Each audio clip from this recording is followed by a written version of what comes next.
নমস্কাৰ এলপি আৰু ইউবিৰ ৫৫৫০টা পদৰ কাৰণে দ্বিতীয় পৰ্যায়ৰ ভেৰিফিকেশ্যনৰ কাৰণে জাননী প্ৰকাশ পালে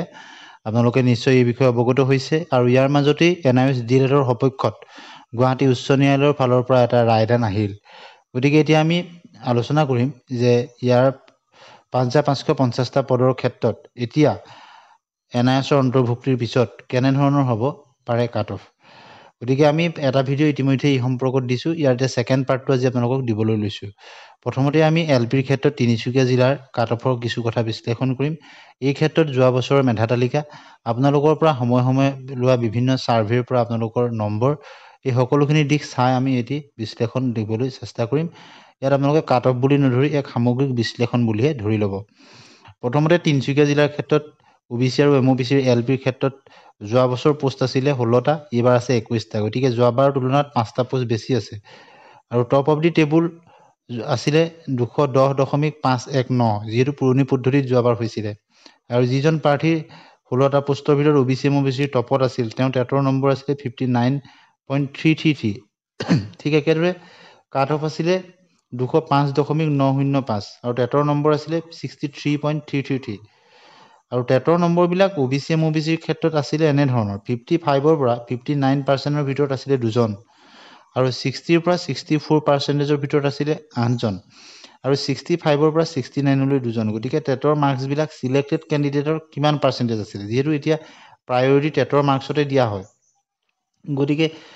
55ৰ পৰা 59% পোৱা দুজন ফাইনেল লিষ্টত আহিছিল OBC MOBC 60ৰ পৰা 64 8জন আহিছিল আৰু 65ৰ পৰা 69ৰ দুজন আহিছিল আৰু 70 প্লাছত 4জন যিহেতু পোষ্টৰ সংখ্যা যথেষ্ট কম আছিলে এতিয়া আমি আহিছো এসচিৰ ক্ষেত্ৰত 19টা পোষ্ট আছিলে এইবাৰ 27টা গতিকে এইবাৰ 8টা পোষ্ট বেছি আৰু যোৱা বছৰ টপ অফ দা টেবুল আছিলে যিজন কেণ্ডিডেট তেখেতৰ পুৰণি পদ্ধতি মতে 206.529 আছিলে আৰু টেটত তেওঁ পাইছিলে 62% কাট অফ আছিলে 198.617 আৰু তেওঁ টেটত পাইছিলে কাট অফত যিজন প্ৰাৰ্থী আছিলে 62.667 গতিকে আমি টেটৰ নম্বৰখিনি চাম 55ৰ পৰা 59 লৈ আছিলে 8জন 60ৰ পৰা 64 লৈ আছিলে 6জন 65ৰ পৰা 69 লৈ 4জন 70 প্লাছত আছিলে এজন প্ৰাৰ্থী গতিকে এসচিৰ ক্ষেত্ৰত আপোনালোকে দেখিছে 55ৰ পৰা 59% পোৱা প্ৰাৰ্থী বেছিভাগ নিৰ্বাচিত হৈছিলে আৰু এসটি প্ৰিন্সৰ ক্ষেত্ৰত 9টা পোষ্ট আছিলে যোৱাবাৰ এইবাৰ 2টা পোষ্ট বেছি 11টা এটা টপ অফ দি টেবুল আছিলে 196.871 আৰু টেটৰ নম্বৰ আছিলে 56% কাট অফ আছিলে 189.533 আৰু টেটৰ পাৰ্চেণ্টেজ আছিলে 67.333 আৰু টেটৰ নম্বৰবিলাক এসটি প্ৰিন্সৰ ক্ষেত্ৰত আছিলে এনে ধৰণৰ 55ৰ পৰা 59ৰ ভিতৰত আছিলে 4জন 60ৰ পৰা 64ৰ ভিতৰত আছিলে 4জন আৰু 65ৰ পৰা 69ৰ ভিতৰত আছিলে এজন 70ৰ ওপৰত প্ৰাৰ্থী নাছিলে ঠিক একেদৰে আনিজাবৰ ক্ষেত্ৰত যদি আমি চাওঁ আনিজাবৰ ক্ষেত্ৰত 48টা পোষ্ট আছিলে এইবাৰ দুগুণতকৈও বেছি 107টা পোষ্ট আছে টপ অফ দি টেবুল যোৱা বছৰ আছিলে 238.833 আৰু টেটৰ নম্বৰ আছিলে তেওঁ 69.333%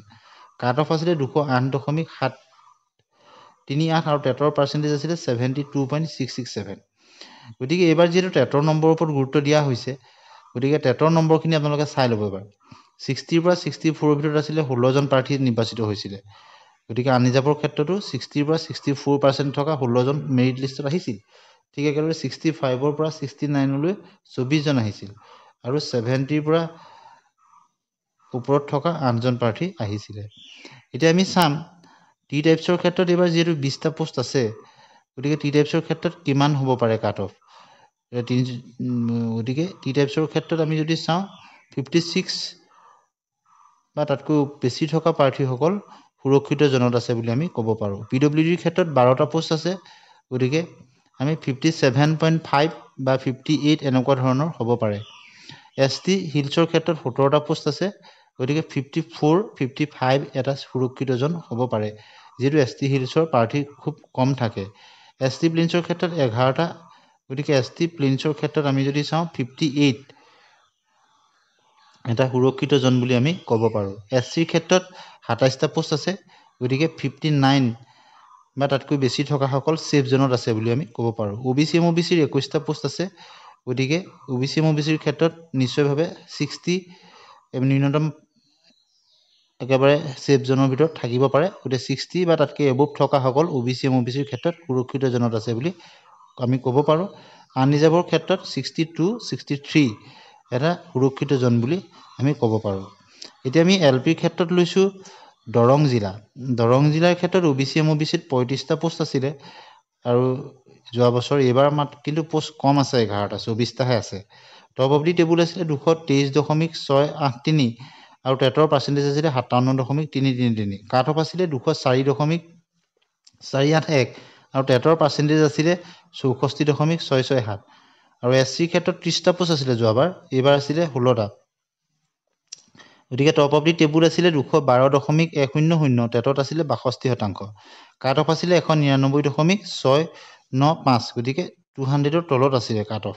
এটা এটা মন কৰিবলগীয়া কথা এসসিৰ ক্ষেত্ৰত টেটৰ নম্বৰ আছিল 62.667 আৰু এসটি প্ৰিন্সৰ ক্ষেত্ৰত 13টা পোষ্ট আছিল আৰু এইবাৰ আছে 21টা টপ অফ দি টেবুল আছিল 214.800 টেটৰ পাৰ্চেন্টেজ আছিল 68% কাট অফ আছিল 188.738 আৰু টেটৰ পাৰ্চেন্টেজ আছিল 56.667 আনৰিজাৰ্ভৰ ক্ষেত্ৰত 25টা পোষ্ট আছিল এইবাৰ 6টা পোষ্ট বেছি আছে 31টা টপ অফ দি টেবুল আছিল 236.717 আৰু টেটৰ পাৰ্চেন্টেজ আছিল 68.667 আৰু কাট অফ 219.219 আৰু টেটৰ পাৰ্চেন্টেজ আছিল 63.333 গতিকে টি টাইপছৰ ক্ষেত্ৰত যি 12টা পোষ্ট আছে টি টাইপছৰ ক্ষেত্ৰত আমি 57 বা তাতকৈ ওপৰত থকাখিনি সুৰক্ষিত বুলি ক'ব পাৰো ঠিক একেদৰে পিডব্লিউডিৰ ক্ষেত্ৰত 58 প্লাছত থকাখিনি সুৰক্ষিত জন বুলি ক'ব পাৰো 10টা পোষ্ট আছে যিহেতু এসটি হিলছৰ ক্ষেত্ৰত 56 এটা সুৰক্ষিত জন বুলি ক'ব পাৰো এসটি প্লেইনছৰ ক্ষেত্ৰত 59 এটা সুৰক্ষিত জন বুলি ক'ব পাৰো আৰু এসচিৰ ক্ষেত্ৰত 60 এটা সুৰক্ষিত জন বুলি ক'ব পাৰো ওবিসি এমওবিসিৰ ক্ষেত্ৰত 62 এটা সুৰক্ষিত জন বুলি ক'ব পাৰো আৰু আনৰিজাৰ্ভৰ ক্ষেত্ৰত 31 পোষ্ট আছে গতিকে 65 এণ্ড এবভ খিনি সুৰক্ষিত জনত আছে বুলি ক'ব পাৰো দৰঙৰ ক্ষেত্ৰত যিহেতু পোষ্টৰ সংখ্যা যথেষ্ট কম এতিয়া আমি গোলাঘাটৰ ক্ষেত্ৰতো আপোনালোকক কাট অফ কেনে ধৰণৰ হ'ব পাৰে সেই বিশ্লেষণ নকৰি আমি পুনে পুনে কথাখিনি ক'ব বিচাৰিছো গোলাঘাটৰ ক্ষেত্ৰত টি টাইপছত 22টা পোষ্ট গতিকে টি টাইপছৰ ক্ষেত্ৰত 57 56.5 এনে ধৰণৰ এটা যিখিনি নম্বৰ আছে তেনেখিনিক আমি সেফ জোনত ধৰিব পাৰো পিডব্লিউডিৰ ক্ষেত্ৰত 13টা পোষ্ট আছে গতিকে 58 এটা সুৰক্ষিত জন হ'ব পাৰে এসটি হিলছৰ ক্ষেত্ৰত 19টা পোষ্ট গতিকে 55 এটা সুৰক্ষিত জন হ'ব পাৰে এসটি হিলছৰ ক্ষেত্ৰত এসচিৰ ক্ষেত্ৰত 59 60 এটা সুৰক্ষিত জন হ'ব পাৰে এসটি প্ৰিন্সৰ যেটো পোষ্ট নাই গতিকে বিশ্লেষণৰ প্ৰয়োজন নাই ওবিসি এমওবিসিৰ ক্ষেত্ৰত 62 এটা সুৰক্ষিত জন হ'ব পাৰে আৰু আনৰিজাৰ্ভৰ ক্ষেত্ৰত 101টা পোষ্ট আছে গতিকে 64-65 এটা সুৰক্ষিত জন বুলি ক'ব পাৰো তাতকৈ বেছি থকা সকলটো সুৰক্ষিত থাকিবই গতিকে আমি এইকেইখন জিলাৰ আপোনালোকক কিছু বিশ্লেষণ আগবঢ়ালো পৰৱৰ্তী সময়ত আপোনালোকে কোন কেইখন জিলাৰ বিচাৰে আপোনালোকে কমেন্ট সেকশনত লিখিব গতিকে আপোনালোকৰ কমেন্টৰ ওপৰত ভিত্তি কৰি আমি কিছু এনালাইসিস দিবলৈ চেষ্টা কৰিম গতিকে আজি মূলতঃ এইকেইখন এলপিৰ ক্ষেত্ৰত দিলো পৰৱৰ্তী সময়ত আপাৰ প্ৰাইমেৰী আপোনালোকে কোন কেইখন জিলাৰ বিচাৰে আপোনালোকে কমেন্টত জনাব আৰু বিশেষকৈ এলপিৰ ক্ষেত্ৰত কাট অফ কিছু কম হোৱাৰ এটা কাৰণ হ'ল যে এইবাৰ বিএড খিনি নাই আৰু লগতে আগত 2-3টা নিযুক্তি হৈ গৈছে গতিকে এলপিৰ ক্ষেত্ৰত কাট অফটো ভবাত গৈ ইয়াতকৈ +-1 আমি যিমানখিনি কৈছো হ'ব পাৰে আৰু কাট অফ নিৰ্ধাৰিতভাৱে কোৱাটো একেবাৰে সম্ভৱ নহয় কিয়নো কিমান মেৰিটিয়াছ প্ৰাৰ্থীয়ে আবেদন কৰিছে তাৰ ওপৰত নিৰ্ভৰ কৰিব আৰু ডকুমেন্ট ভেৰিফিকেশ্যনতো বহুখিনি কথা থাকে বহু কেণ্ডিডেট